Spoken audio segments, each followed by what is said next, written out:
Mom bragged about my sister's perfect house, but no one knew I had already won the greatest prize she tried to hide from me for 7 years.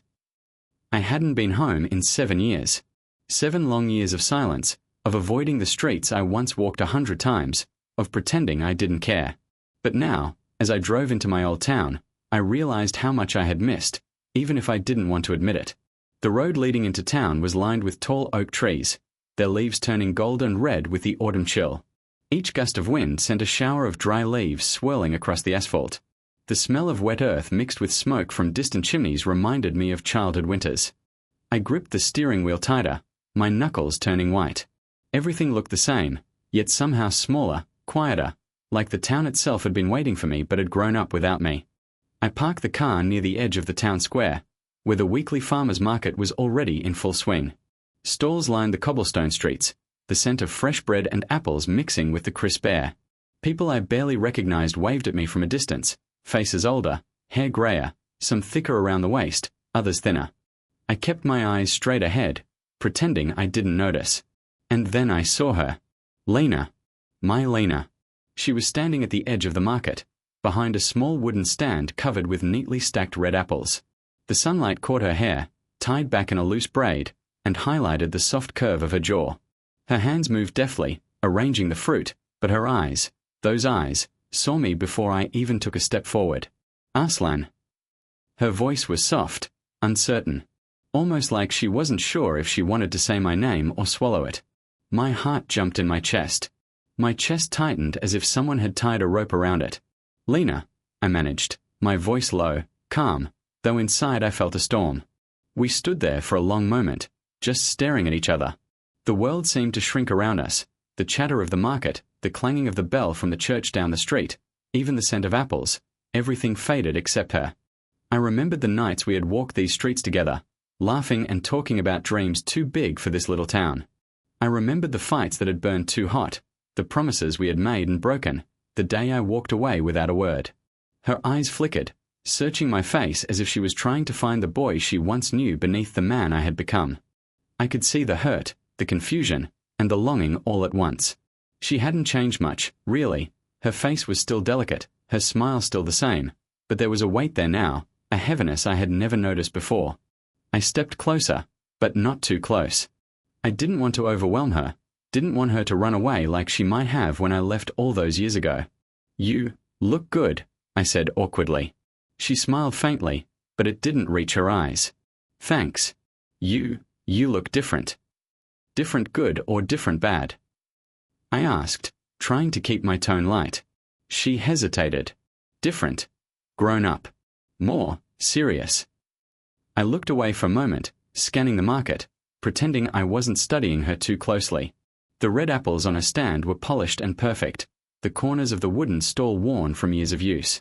Children ran past, chasing each other, laughing, completely unaware of the storm brewing between us. I took a slow breath. It's been, 7 years? She nodded, biting her lip, eyes flicking down to the apples. 7 years. 7 years of unanswered questions, of nights spent wondering if she had moved on, if she was happy, if she had ever thought about me. And now, here she was, standing in front of me, alive and real, and my heart refused to settle. Why now? I asked softly. Why are you still here? Her hands trembled slightly as she adjusted the stack of apples. Because this is my life, Arslan. This is what I wanted, what I chose. And I didn't want to leave. I nodded slowly, understanding and pain mingling together. I had left because I thought I couldn't give her what she deserved. But did she choose this? Did she stay because of me? Or did she stay despite me? The question swirled in my mind like a cold wind. A silence stretched between us, not uncomfortable, but heavy with memory. I wanted to reach out, to touch her hand, to tell her everything I had kept inside for all these years. But fear held me back. Fear of rejection. Fear of the truth. Fear of what I might find if I dug too deep. Finally, I said, "You're still beautiful." My words felt clumsy, but they were honest. She looked up, her eyes softening, and for a moment, the hurt seemed to vanish. "You always knew how to say things," she whispered, almost to herself. We walked slowly along the edge of the market, neither of us wanting to break the fragile connection that had formed in those few minutes. Every step brought back memories, laughing under the streetlights, arguing over nothing, sharing secrets in whispers. Memories that hurt and healed all at once. "I heard about your brother," she said quietly, almost as if testing the waters. "The penthouse." I frowned slightly, unsure why she would bring that up. Mom wouldn't stop talking. "She's proud, as always." She nodded, biting her lip. I've always wondered why you left. Why you disappeared." I swallowed hard. "You know why, Lena. I couldn't give you what you deserved. I thought leaving was the only way to protect both of us." Her hands brushed against the side of the stand, tracing the wood. "Maybe you did. But maybe you didn't know what you were leaving behind." Something in her voice made my chest tighten. There was more there than words, more than just old love and pain. Something unspoken, hidden, waiting. I nodded, not saying anything. Maybe I wasn't ready. Maybe I never would be. The market continued around us, shouts of vendors, laughter of children, the rustle of leaves, but for those moments, none of it mattered. The past had caught up to me. Lena had caught up to me. And I knew, somehow, that this meeting wasn't just a coincidence. Something was coming. Something I wasn't ready for. I looked at her, really looked at her, and for the first time in 7 years, I felt the pull of something I had tried so hard to forget. My chest ached. My mind raced. And yet, a small, quiet part of me smiled. Because I realized, this wasn't just a meeting. This was the beginning of everything. The market had quieted slightly as afternoon turned into evening. The warm glow of the setting sun painted the streets gold, and long shadows stretched across the cobblestones.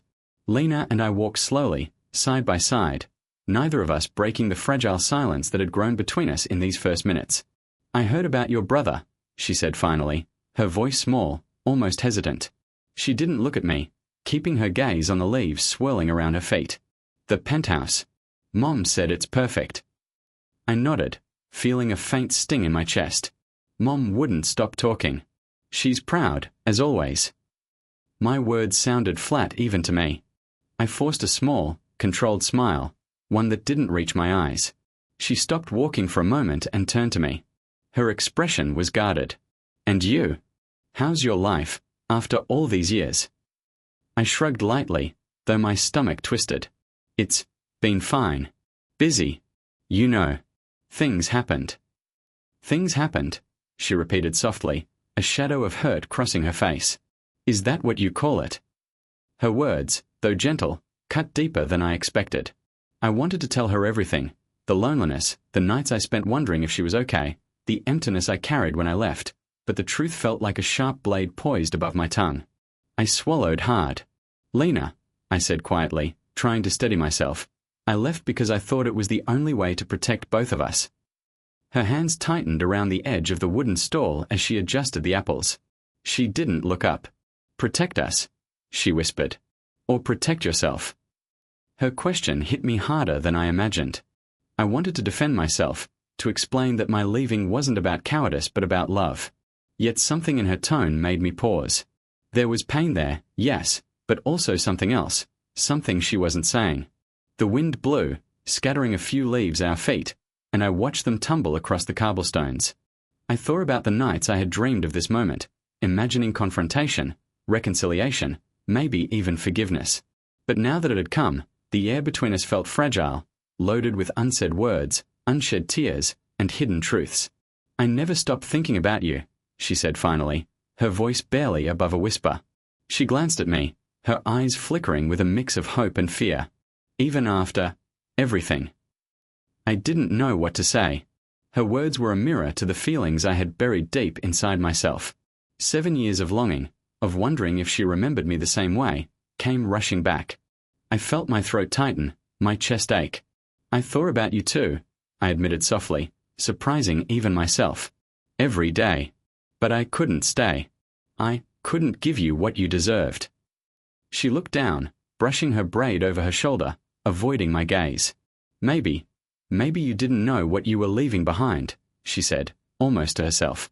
Her words lingered in the air, heavier than any stone.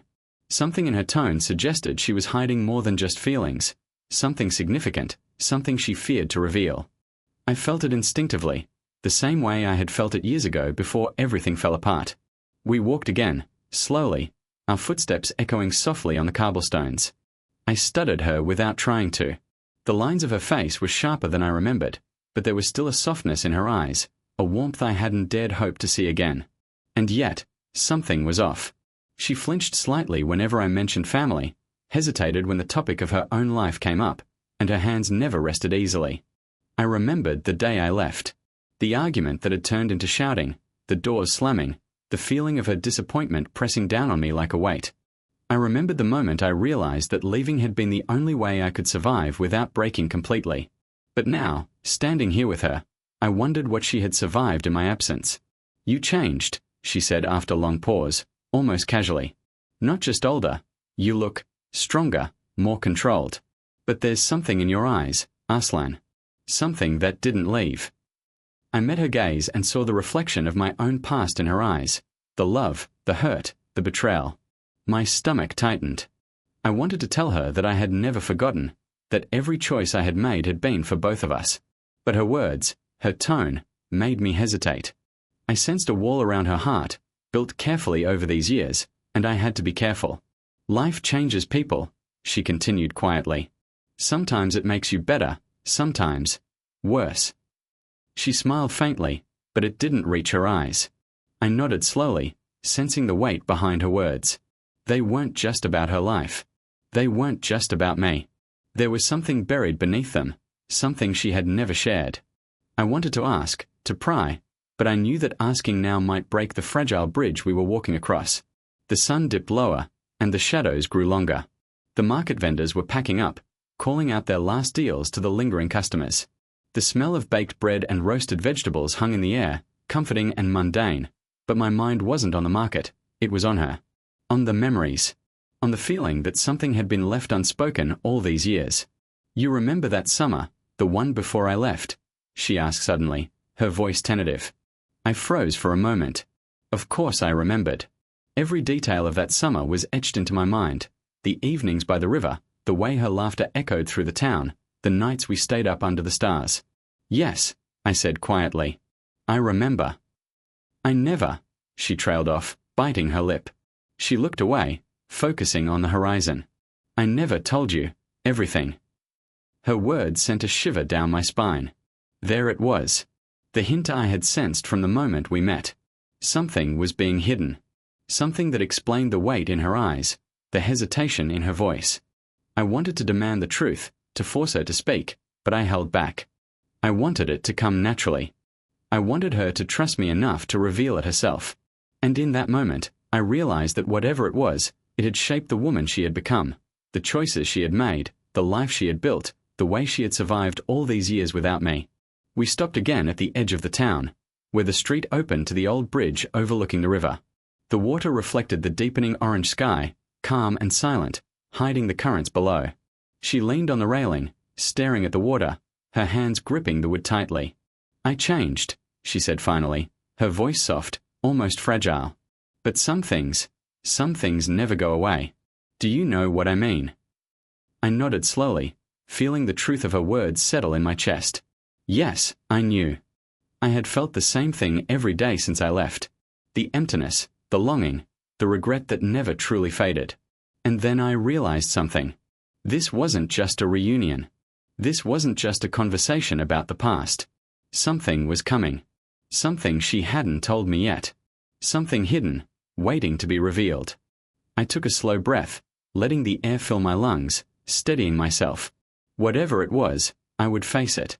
I had waited 7 years to see her again, and now I would see everything, even the part she had tried to keep buried. She turned to me, her eyes catching the last rays of the sun, and for a moment, everything was still. I felt the pull of the past, the weight of unspoken truths, and the undeniable sense that my life was about to change forever. I didn't speak.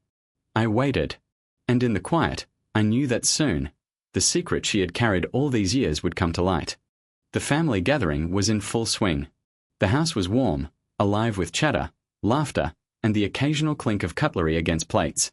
Mom had insisted on showing everyone Lena's new house, her perfect house, the one she had spent years boasting about. "You see," Mom exclaimed, her voice loud and proud, clapping her hands. "Your sister finally got the perfect house. Everything is exactly how she wanted it." Everyone clapped politely, a few nodding in admiration, some whispering compliments. Lena stood near the doorway, her hands folded neatly in front of her. Her eyes met mine for a brief second, and I saw that familiar mix of pride and apprehension in her gaze. I smiled quietly. Not a big smile, not a triumphant one, but calm, almost serene. "Already," I said softly, enough for her to hear. The room froze. Whispers rippled like tiny waves. Mom's smile faltered. Lena's eyes widened. "Already what?" she asked, her voice shaking slightly. I reached into my pocket and pulled out my phone. The screen lit up the dim corner of the room.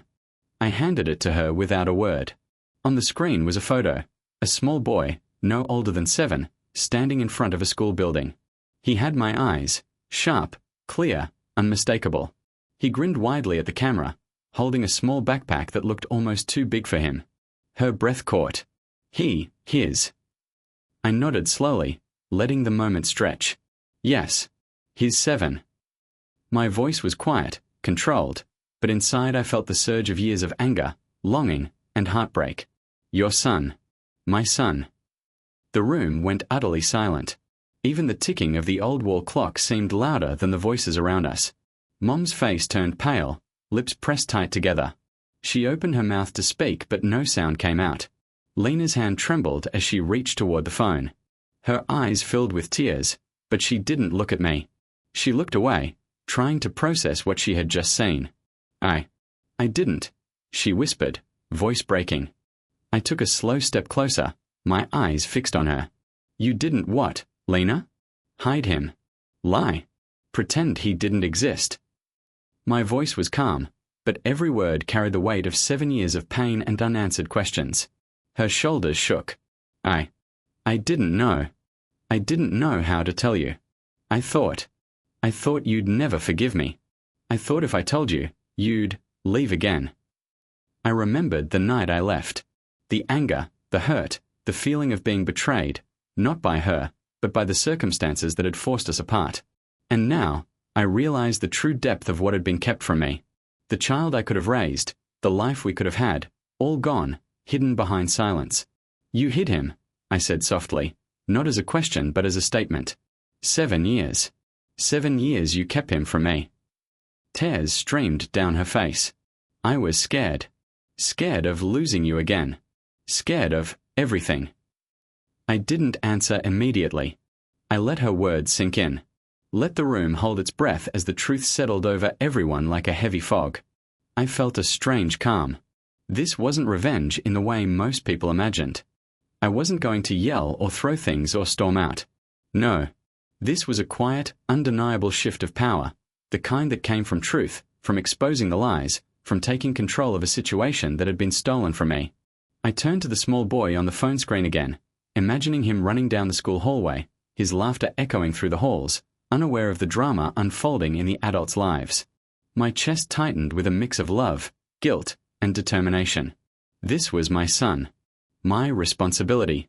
My future. And now, I continued, my voice steady, he has everything I couldn't give him, or you, 7 years ago. The tension in the room was suffocating. Mom's hand clutched at her chest as if to steady herself. She opened her mouth to speak again but closed it quickly, realizing there was nothing she could say. Lena's tears fell freely now. I thought I was protecting him, protecting you, protecting us," she stammered. "I didn't want to hurt anyone." I shook my head slowly. "You hurt us anyway. 7 years of silence, of hiding, of pretending, that's what hurt. Not the truth, not the life you built alone. That's what hurt." She flinched at my words, but I didn't soften. This wasn't about punishment. This was about acknowledgement, recognition, a psychological shift that left no room for denial, no space for excuses. I took a deep breath, my gaze locking on hers. "But I'm not angry anymore," I said, surprising even myself. "Not in the way I used to be. I'm focused on what matters now. Him, our son, and making sure he has the life he deserves." That's the revenge, Lena. Her lips quivered, and she blinked rapidly, tears spilling down her cheeks. Arslan. I held up a hand gently.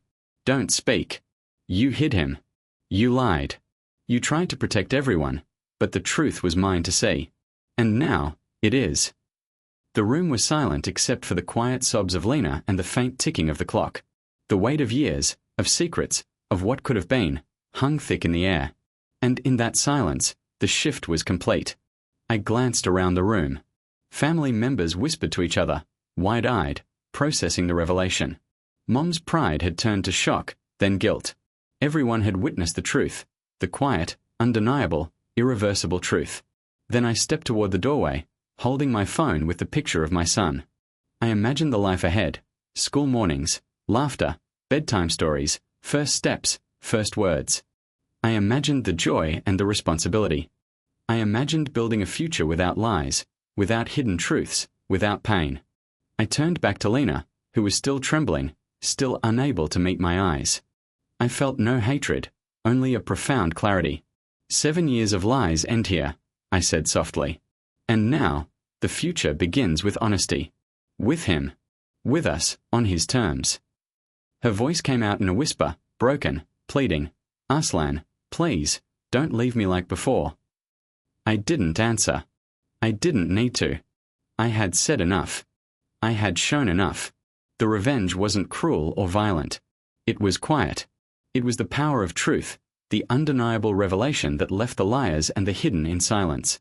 It was justice without anger, closure without hatred. I turned to leave, phone in hand, heart heavy but determined. My son waited, my life waited, and the weight of 7 lost years pressed behind me. I stepped out into the evening air, the cool breeze brushing against my face, the sky painted in the deep blues and oranges of twilight. Lena whispered my name again, Arslan. I didn't look back. Not because I didn't care. Not because I didn't love. But because the truth had spoken, the scales had balanced, and I carried my son forward into a future where lies no longer had power. The door closed gently behind me. Inside, the echoes of silence and shock followed, but outside, the night was quiet, peaceful, free. And I knew, finally, that everything had changed. The past was gone. The lies were revealed. The revenge, silent, sharp, and just, was complete.